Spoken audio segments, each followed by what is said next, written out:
chocolate room. Mr. Wonka opened the door.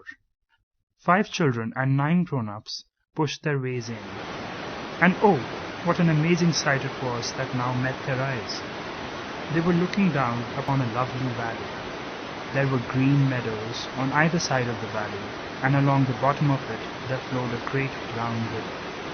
What is more, there was a tremendous waterfall halfway along the river, a steep cliff over which the water curled and rolled in a solid sheet, and then went crashing down into a boiling, churning whirlpool of froth and spray. Below the waterfall, a whole mass of enormous glass pipes were dangling down into the river from somewhere high up in the ceiling. They really were enormous, those pipes.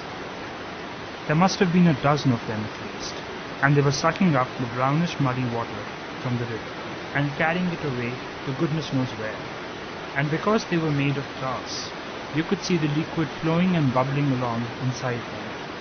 And above the noise of the waterfall, you could hear the never-ending sucking sound of the pipes as they did their work.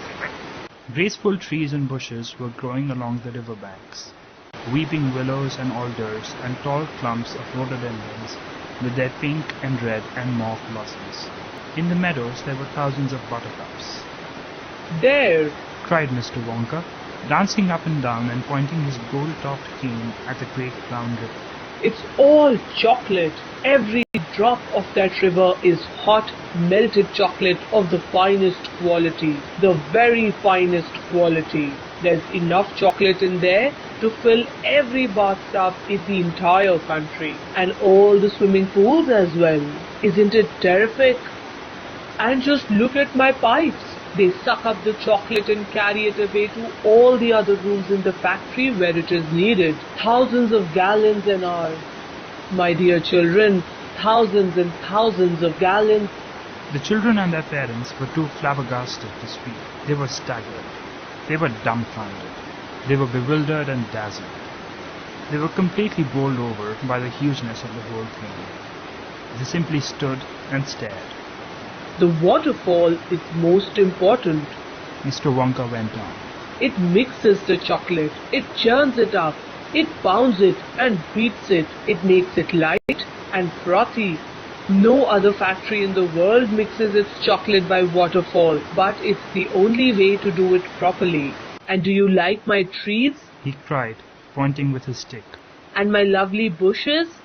Don't you think they look pretty? And of course, they are all eatable, all made of something different and delicious. And do you like my meadows? Do you like my grass and buttercups? The grass you're standing on, my dear little ones, is made of a kind of soft, minty sugar that I have just invented. I call it sludge. Try a blade, please do. It's delectable." Automatically, everybody bent down and picked one blade of grass. Everybody, that is, except Augustus Gloop, who took a big handful. And Violet Beauregard, before tasting her blade of grass, took the piece of world record-breaking chewing gum out of her mouth and stuck it carefully behind her ear. "Isn't it wonderful?" whispered Charlie. "Hasn't it got a wonderful taste, Grandpa?" "I could eat the whole field," said Grandpa Joe, grinning with delight. "I could go around on all fours like a cow and eat every blade of grass in the field." "Try a buttercup. cried Mr. Wonka. They're even nicer."